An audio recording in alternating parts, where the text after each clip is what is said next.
How is everybody doing? Welcome back to another episode of The Banker Next Door. I'm your host, Dr. Joe Berquist. So I came across a great article in Independent Banker magazine. Basically, it was like offering 9 ways that you could increase the efficiency of the back office. And I thought this was really good stuff.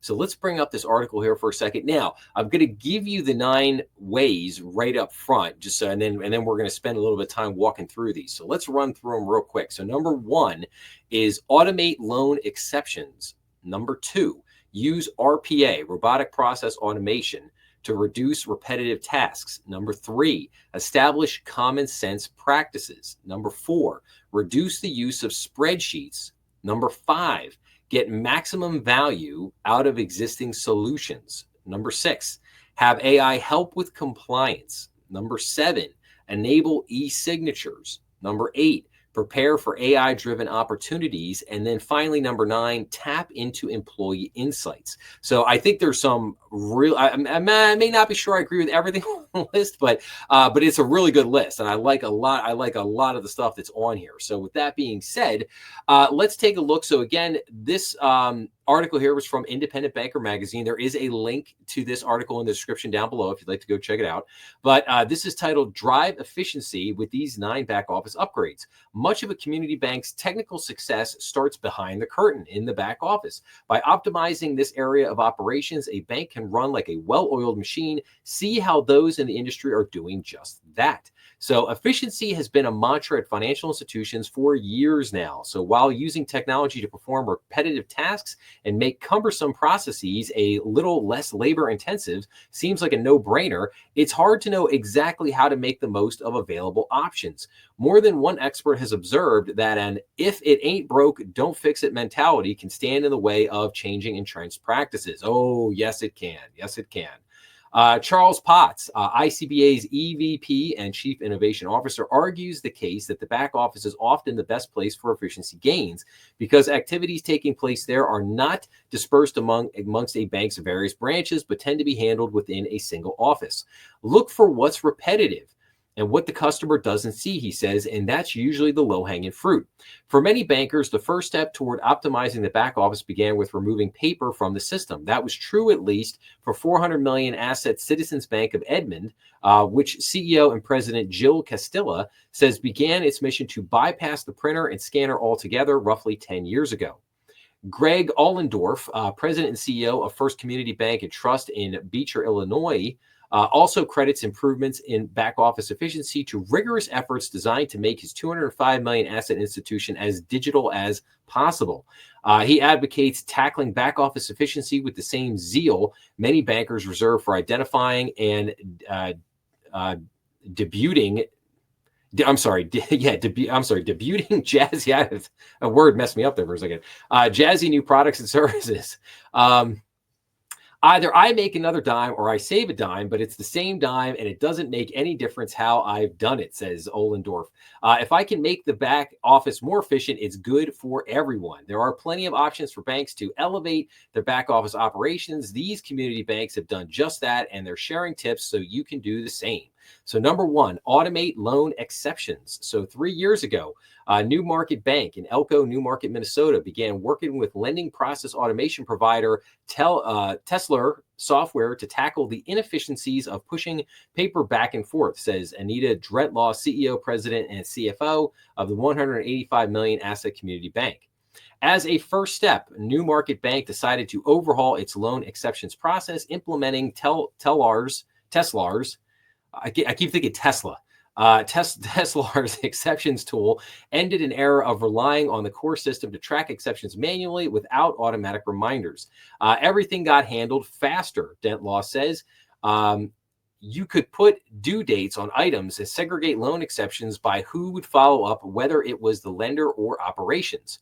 Ohlendorf is another firm believer in automating the loan exceptions process on a stage and rethinking the lending function more broadly. The lending area is super paper driven and it's got a lot of steps and processes. He says it's one of those areas where banks keep doing it how they've done it forever. Lending is a prime space to wring out costs and overhead. It may seem counterintuitive, But Colin Sebels, Chief Revenue Officer for Teslar Software, is convinced that the best way to make lending processes more efficient is by narrowing their focus.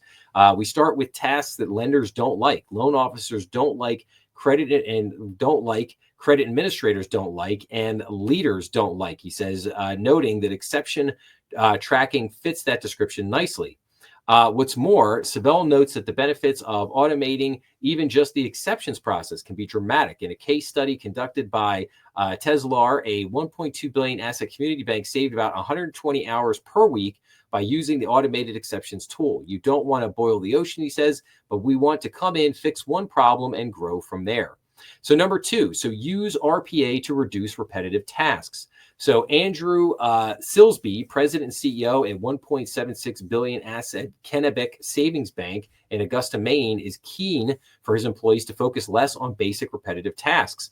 I attack efficiency in the back shop for our organization, he says, so we could free up our staff to answer the hard questions that customers have, and so they have more time for the more complex challenges they face. That's one reason why Silsby embraced a robotic process automation RPA solution. Through workload automation software, Opcon by SMA Technologies, that serves as an automated enterprise job scheduler for mainframe job execution.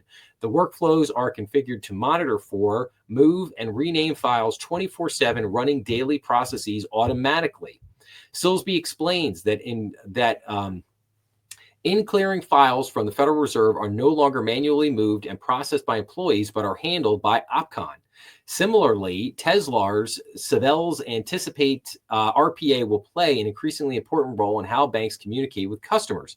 Say a bank knows that certain customers are required to submit tax documents mailed out in January. Instead of assigning an employee to communicate that at the right moment, a workflow solution can set up an email reminders in October for messages to be sent in January. To make back office automation even more efficient, Sabels urges community bankers to give customer portals a closer look. If a bank has a portal, the customer knows what's needed and the banker doesn't have to manually type as many things, he says.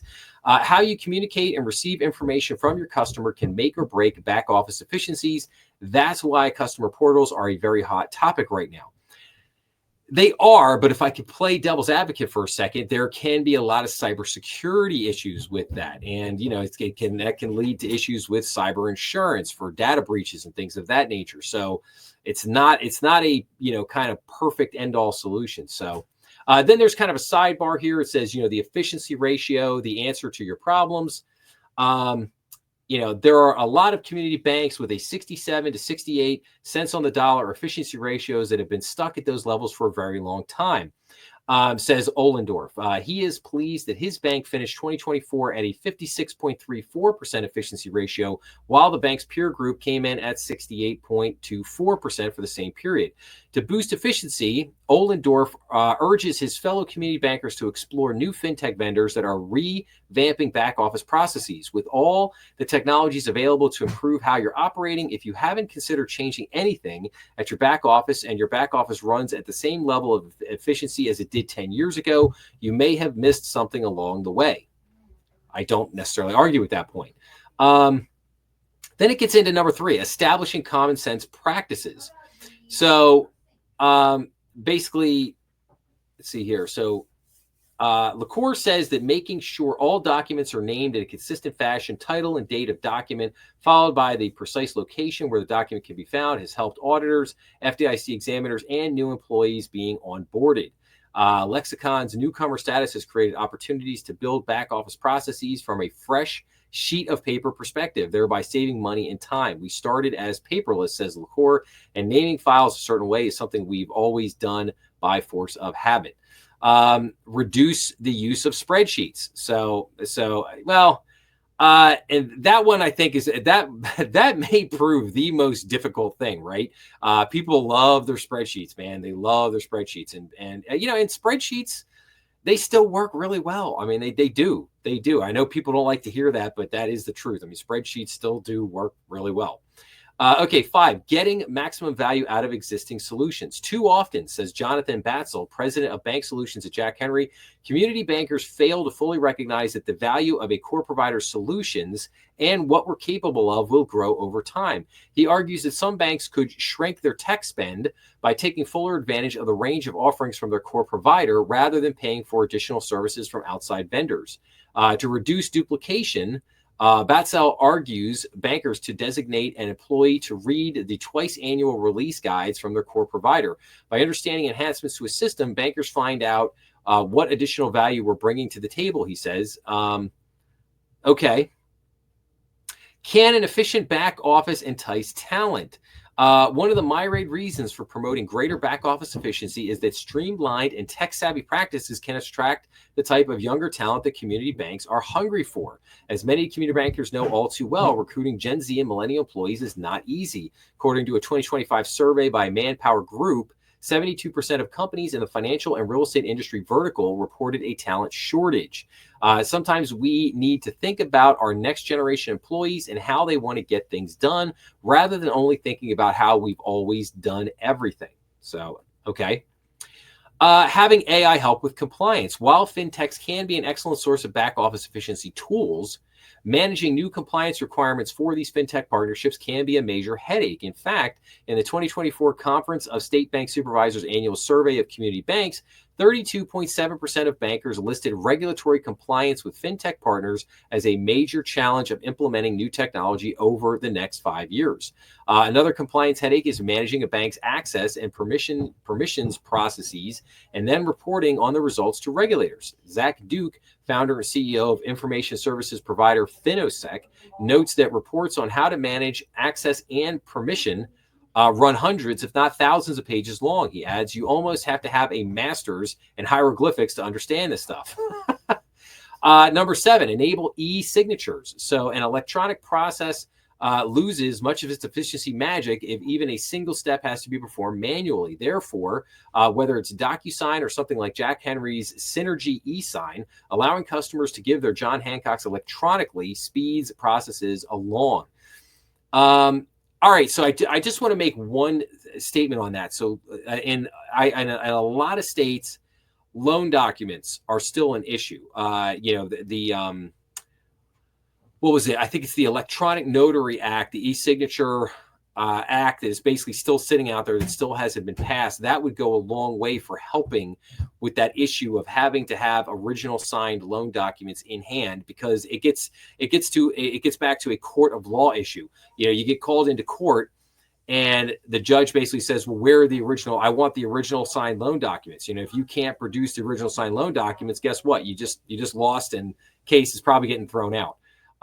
So that's issue. But there are certainly a lot of, hey, have them sign the loan application, have them sign a personal financial statement, or any number of other documents that probably can just be signed using something like DocuSign, to basically get that done. So there you go. So then number 8, prepare for AI-driven opportunities. Community banks are only just beginning to figure out how our artificial intelligence tools can make tedious and labor-intensive processes quicker and more efficient. One new discovery, says Castilla, is that AI can reach the best prices for office supplies in a matter of seconds, helping reduce overhead. So, okay, we'll come back to that. And then number 9, tap into employee insight. You have to make it part of your culture to regularly review and refine your processes, making sure they're as efficient as possible.